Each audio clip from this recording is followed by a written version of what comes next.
ಚಿಂತಾಮಣಿಯಲ್ಲಿ ಒಂದೇ ರಾತ್ರಿ ಇಬ್ಬರು ಬರ್ಬರ ಕೊಲೆಯಾಗಿದ್ದಾರೆ. ಮೃತ ರಾಮಸ್ವಾಮಿ ದೈವ ಭಕ್ತರಾಗಿದ್ದು ಚಿಂತಾಮಣಿ ತಾಲೂಕಿನ ಕೈವಾರ ಹೋಬಳಿಯ ನಾಗದೇನಹಳ್ಳಿ ಮೂಲದವನಾಗಿದ್ದು ಈತ ಕುಟುಂಬ ಸಮೇತ ನಗರದ ಅಶ್ವಿನಿ ಬಡಾವಣೆಯಲ್ಲಿ ವಾಸವಿದ್ದ ಎಂದು ತಿಳಿದು ಬಂದಿದೆ. ಇತ್ತೀಚೆಗೆ ಜೆಸಿಬಿಯಿಂದ ರಿಂಗ್ ರೋಡ್ ಮಾಡುವ ಕೆಲಸ ಹಿಡಿದು ಮಾಡಿಸುತ್ತಿದ್ದ. ಕಳೆದ ಹಲವು ವರ್ಷಗಳಿಂದ ಜೆಸಿಬಿ ಆಪರೇಟರ್ ಆಗಿದ್ದ ಗುಲ್ಬರ್ಗಾ ಮೂಲದ ನಾಗೇಶ್ ಎಂಬುವವರನ್ನ ಕೆಲಸಕ್ಕೆ ಸೇರಿಸಿಕೊಂಡಿದ್ದು, ಆಪರೇಟರ್ ನಾಗೇಶ್ 6 ತಿಂಗಳ ಹಿಂದೆ ಕೆಲಸ ಬಿಟ್ಟು ಮದ್ಯ ಸೇವನೆ ಮಾಡುವ ಚಟಕ್ಕೆ ಬಿದ್ದಿದ್ದ ಎನ್ನಲಾಗಿದೆ.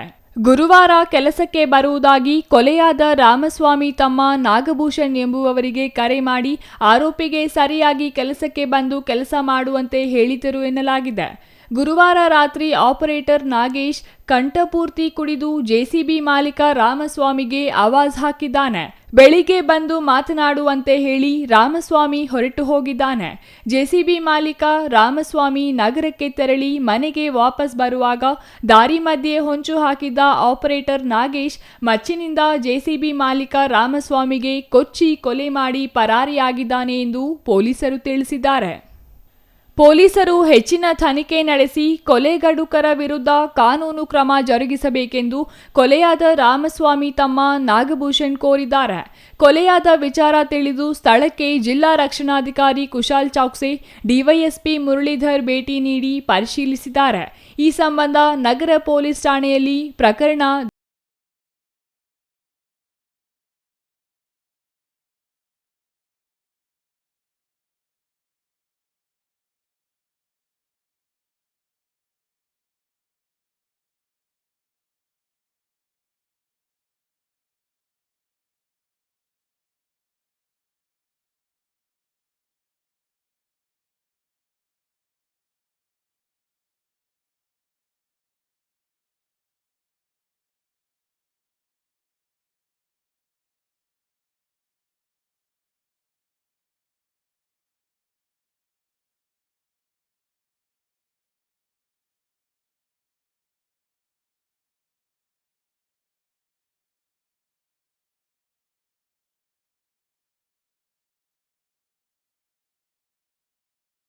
ಬುಧವಾರ ಬೆಳ್ಳಂಬೆಳಿಗ್ಗೆ ನಗರದ ವೆಂಕಟೇಶ್ವರ ಬಡಾವಣೆ ರಸ್ತೆಯ ಕಸದ ರಾಶಿಯಲ್ಲಿ ವ್ಯಕ್ತಿಯೊಬ್ಬರ ಶವ ಪತ್ತೆಯಾಗಿದೆ.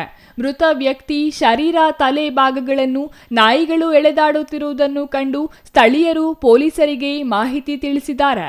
ಪೊಲೀಸರು ಸ್ಥಳಕ್ಕೆ ಆಗಮಿಸಿ ಪರಿಶೀಲಿಸಿದ್ದಾರೆ. ಕೊಲೆಯಾದ ವ್ಯಕ್ತಿ ಶ್ರೀನಿವಾಸಪುರ ತಾಲೂಕು ನಲಗಡ್ಡಿನತ್ತ ಗ್ರಾಮದ 55 ವರ್ಷದ ಮುನಿಯಪ್ಪ ಎಂದು ಗುರುತಿಸಲಾಗಿದೆ. ಸ್ಥಳಕ್ಕೆ ಕೊಲೆಯಾದ ವ್ಯಕ್ತಿಯ ವಾರಸುದಾರರು ಆಗಮಿಸಿ ವ್ಯಕ್ತಿಯನ್ನು ಗುರುತಿಸಿದ್ದಾರೆ. ಶವವನ್ನು ಚಿಂತಾಮಣಿ ಸಾರ್ವಜನಿಕ ಆಸ್ಪತ್ರೆ ಶವಾಗಾರದಲ್ಲಿ ಇರಿಸಲಾಗಿದೆ. ಈ ಸಂಬಂಧ ಚಿಂತಾಮಣಿ ನಗರ ಠಾಣೆಯಲ್ಲಿ ಪ್ರಕರಣ ದಾಖಲಾಗಿದೆ. ನಗರದ ವೆಂಕಟಗಿರಿ ಕೋಟೆ ಬಡಾವಣೆಯಲ್ಲಿ 35 ವರ್ಷದ ವ್ಯಕ್ತಿ ಮೃತಪಟ್ಟಿದ್ದಾನೆ. ಸ್ಥಳಕ್ಕೆ ಪೊಲೀಸರು ಆಗಮಿಸಿ ಪರಿಶೀಲಿಸಿದ್ದಾರೆ. ಈ ಮೇಲಿನ ಎಲ್ಲ ಪ್ರಕರಣಗಳ ಸಂಬಂಧ ಠಾಣೆಯಲ್ಲಿ ದೂರು ದಾಖಲಿಸಿಕೊಂಡು ತನಿಖೆ ನಡೆಸುತ್ತಿರುವುದಾಗಿ ನಗರ ಠಾಣೆ ವೃತ್ತ ನಿರೀಕ್ಷಕ ವಿಜಯಕುಮಾರ್ ತಿಳಿಸಿದ್ದಾರೆ. GL Shankar, CTV news, Chintamani.